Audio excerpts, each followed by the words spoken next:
Bonsoir à tous et bienvenue dans cette édition d'information. Tout de suite, les titres. Cérémonie de sacrifice en Zérékoré pour une paix durable. L'événement a réuni hier plusieurs couches sociales, les patriarches et les autorités préfectorales et régionales. Il intervient plus de 2 mois après les violences meurtrières des 22 et 23 mars qui ont fait une vingtaine de victimes officiellement. La chancelière allemande Angela Merkel, dont le pays assure la présidence tournante du Conseil de l'Union européenne, exhorte les dirigeants européens à se dépêcher de parvenir à un accord commun sur le plan de relance post-Covid.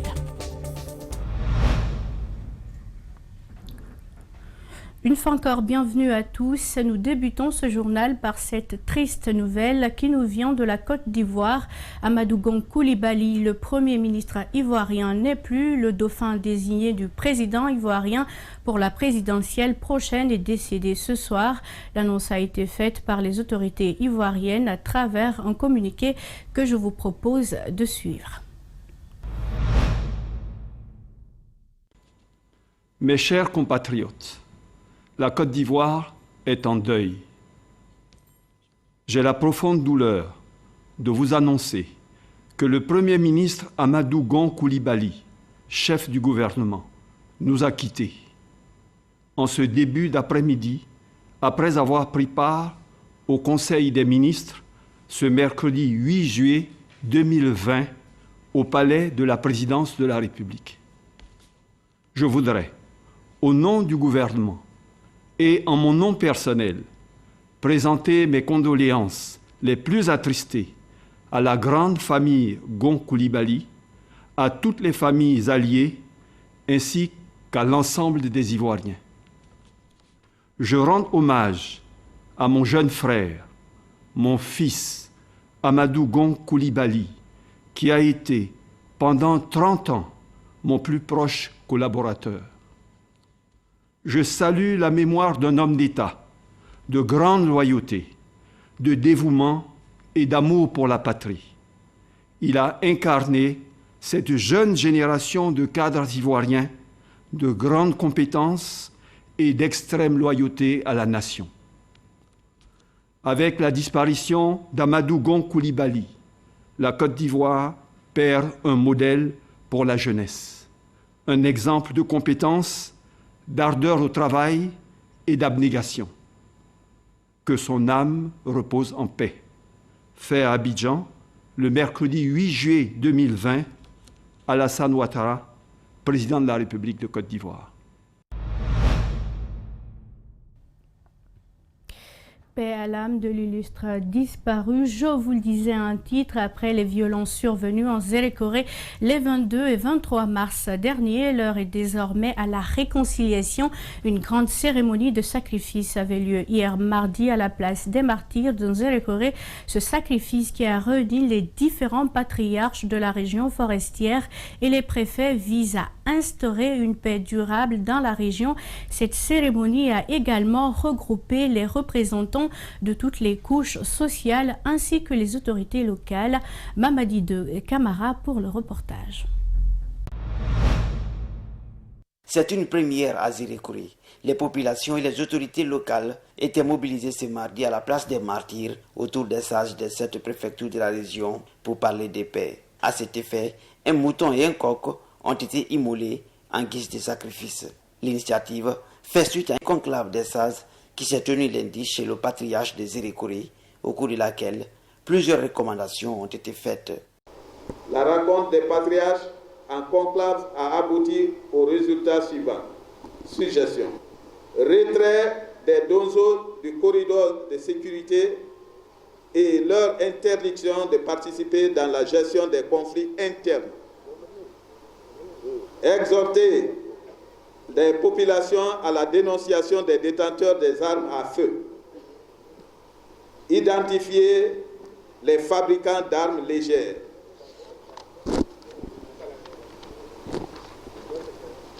Interdiction de détention illégale des armes à feu. Les conflits intercommunautaires ont endeuillé plusieurs familles en Guinée forestière depuis 1991. Pour Madeleine Théa, porte-parole des femmes, cela doit cesser. Nous, femmes de Zérékoré, avons trop souffert des violences que notre région a connues depuis 1991 mars 2020. Nous sommes les grandes victimes parce que épouses, sœurs et mères de ceux qui ont perdu la vie, paix à leur âme. Amen. À nous toutes de nous repentir, et c'est pourquoi nous demandons pardon à toute la population pour que plus jamais ça à Zérékouré. Ces femmes traduisent cette parole en acte en se couchant à plat ventre pour demander pardon aux sages, un acte historique pour le gouverneur de région. Nos chères mamans, ce que vous venez de faire rentre dans l'histoire de Zérékouré et rentre dans l'histoire de la région de Zérékouré. Les sages l'ont dit. Quiconque viole ce qui vient de se passer le ressentira. Parce que ce qui s'est passé vient du cœur. La cérémonie a pris fin par des prières et bénédictions pour le retour définitif de la paix dans la région.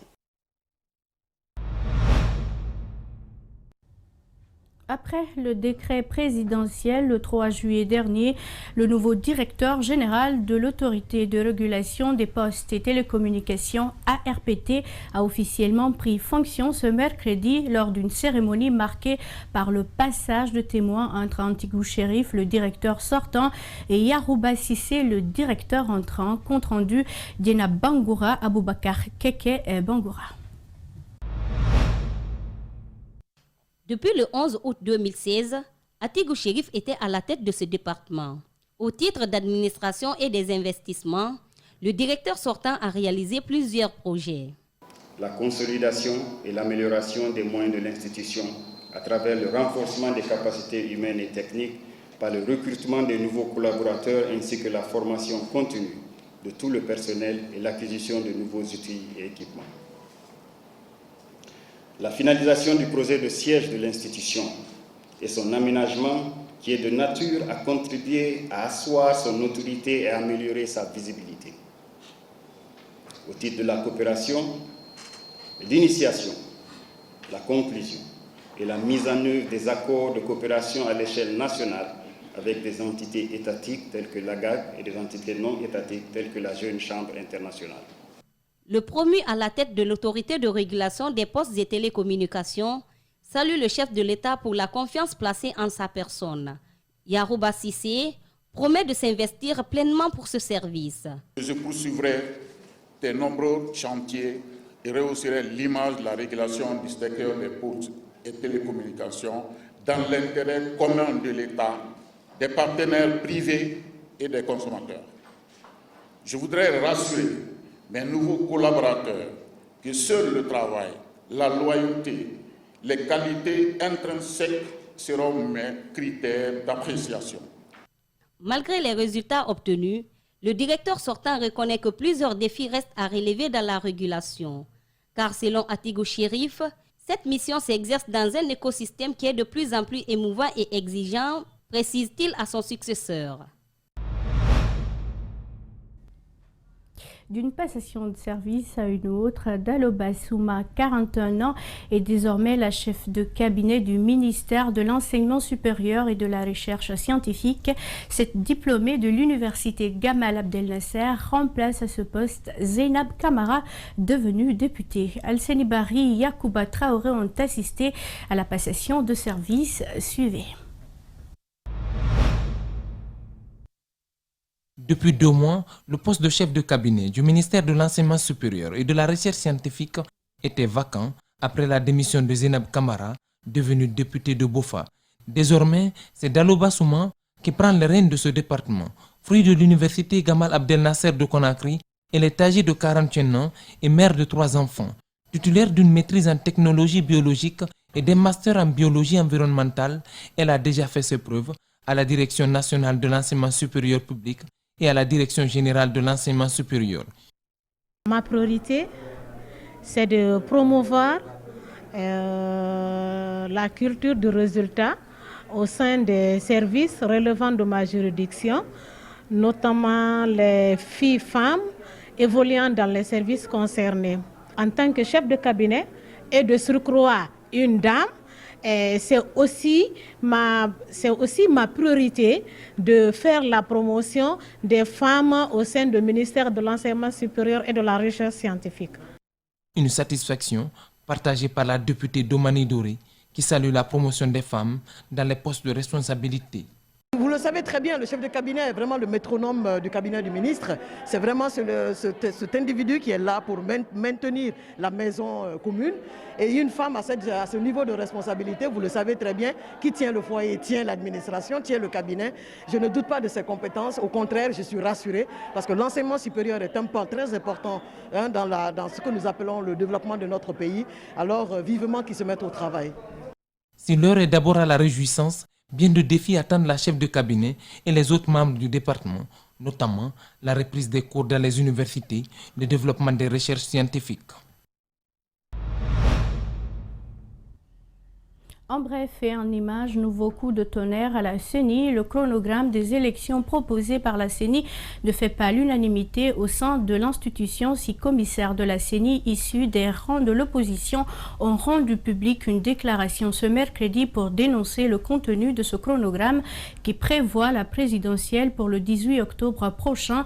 Dans leur déclaration, ces commissaires parlent du non-respect des préalables liés à l'assainissement du fichier électoral, le non-respect du droit de tous les citoyens à figurer dans le fichier électoral, la suppression de certains délais légaux comme l'affichage des listes électorales.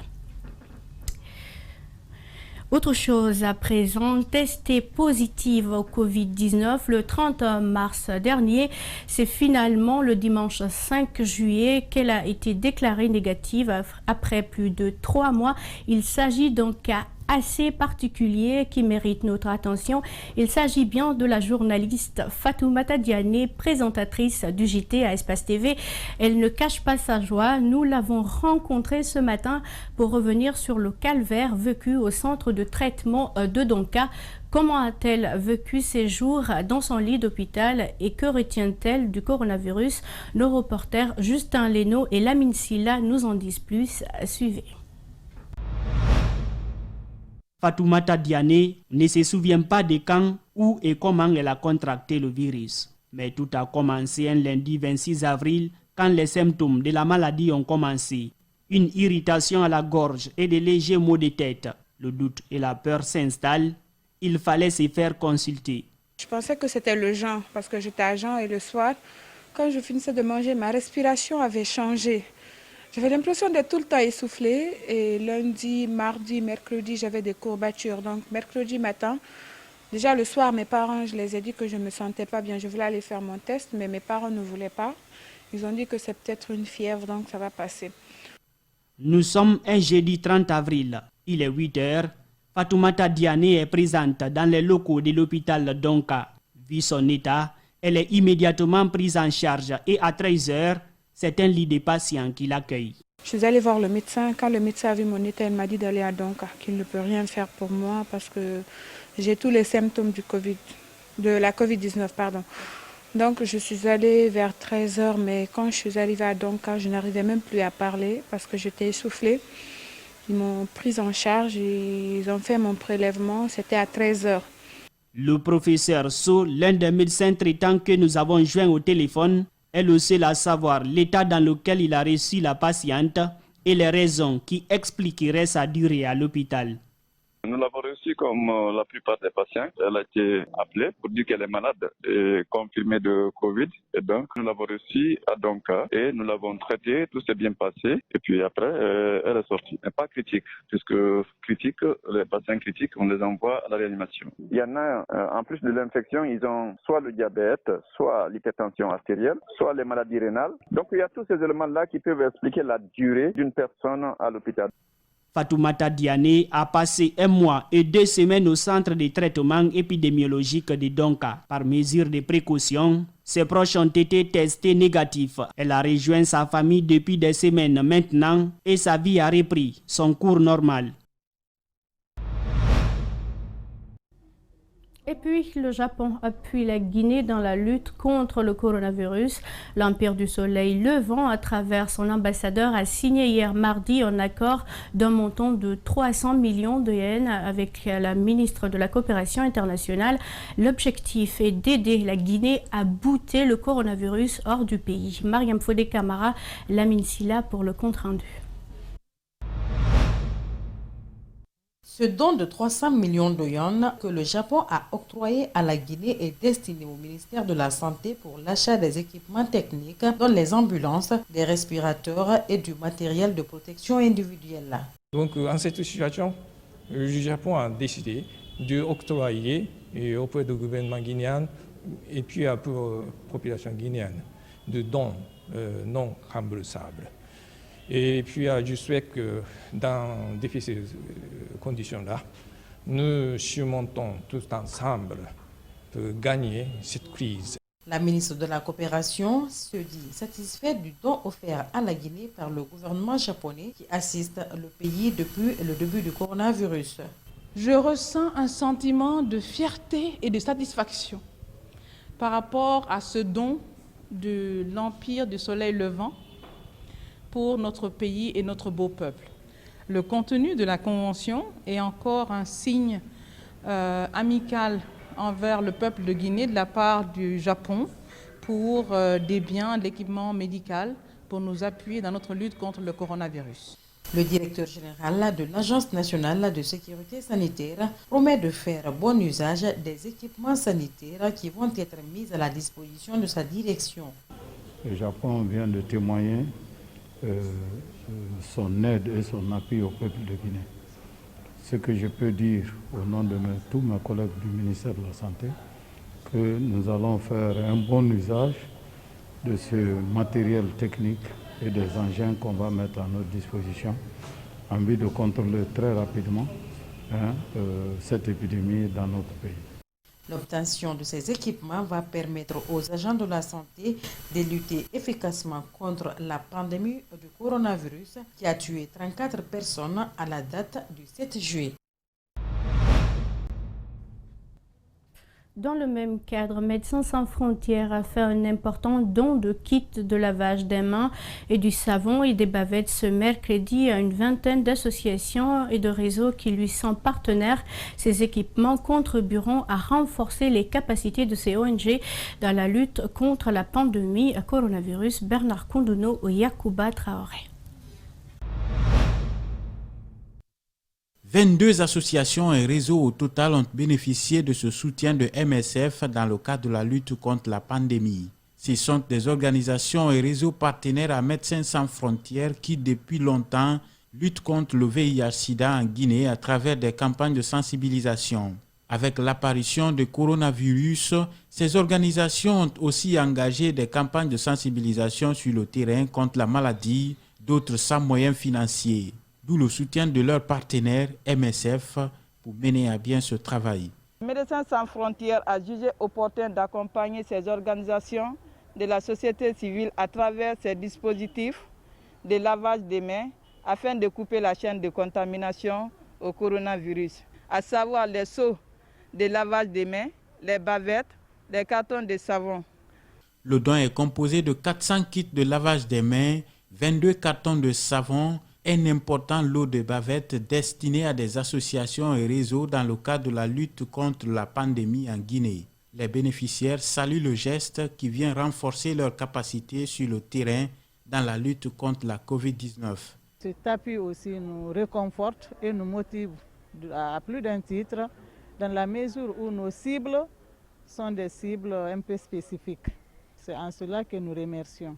Et nous invitons aussi les autres organisations à nous accompagner, les autres partenaires à nous accompagner dans ce sens. Les associations et réseaux bénéficiaires du don ont enfin invité les Guinéens à plus de vigilance sur le VIH-Sida qui continue sa propagation pendant que l'humanité est focalisée sur la lutte contre le coronavirus. Ailleurs dans le monde, la chancelière allemande Angela Merkel, dont le pays est sur la présidence tournante du Conseil de l'Union européenne, exhorte les dirigeants européens à se dépêcher de parvenir à un accord commun sur le plan de relance post-Covid. Die höchste Priorität der deutschen Ratspräsidentschaft ist es, dass Europa geeint und gestärkt aus der Krise kommt.